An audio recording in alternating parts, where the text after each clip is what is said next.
Kuri uwa 25 Munyonyo umwaka wa 2022 Fondation Femido Jaba ibicishije mu mugambi wayo tubashimire bakiriho yaratanze agashimwe ku bantu babiri bakoze birashimwa mu guteza imbere imico n'akaranga. Uwa mbere ni umupfasoni Nicayenzi Liberate, uwundi ni Dunia Abedi arongoye umugwi komeza karanga wo mu Kamenge. Indirimbo z'akaranga nizo zayaga. Abaririmbyi ba kera nka Mathias Mijuriro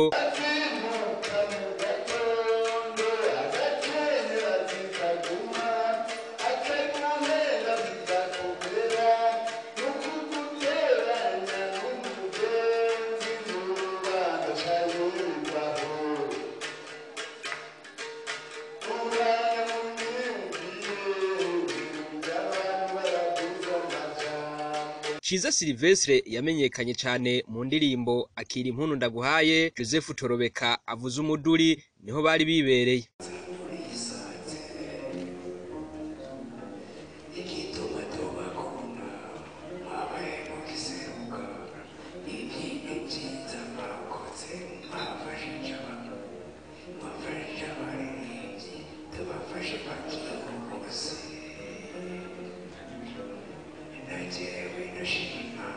Felicien Minani arongoye Fondation Femido Jaba avuga ko biyumviriye ico gikorwa kuva mu mwaka wa 2019 kugira ngo bashimire abantu bakoze neza mu bijanye no guteza imbere imico n'akaranga. Abahawe ubushimwe nkuko twabivuze ntituraba imyaka, ntituraba intara, baza mwabonye yuko abo tumaze gushimira bose bava mu ntara zitandukanye kandi bava no mu moko atandukanye.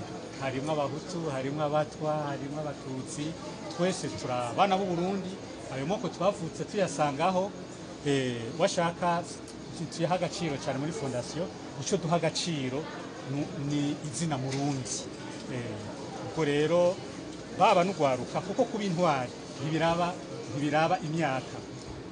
Uretse twatanguriye ko twabonye batunye izuba, ubu turibaza yuko hariho n'ugwaruka vy'ukuri werekana yuko ari intwari mu bikorwa bakora, kandi turizera ko nabo tubona ivyo bariko barakora mu bihe biri imbere nabo nyene bazoshikirwa muri Fondation Femido Jaba.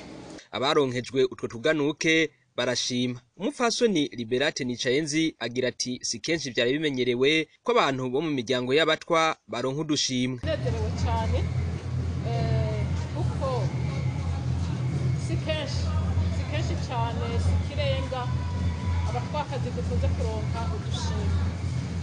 Ego narigeze kukaronka k'umukuru w'igihugu no mu karere ka Afrika yo hagati, na kabiri kandi ku munsi mukuru w'abakenyezi.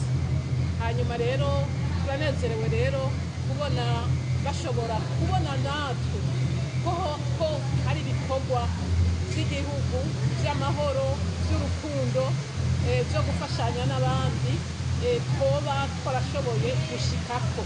Yaba Dunia Abede na Liberate Nicayenzi umwe wese yaronkejwe urupapuro rw'iteka, ibahasha y'umuriyoni mu mafaranga y'amarundi n'umupira wo kwambara wa Fondation Femido Jaba.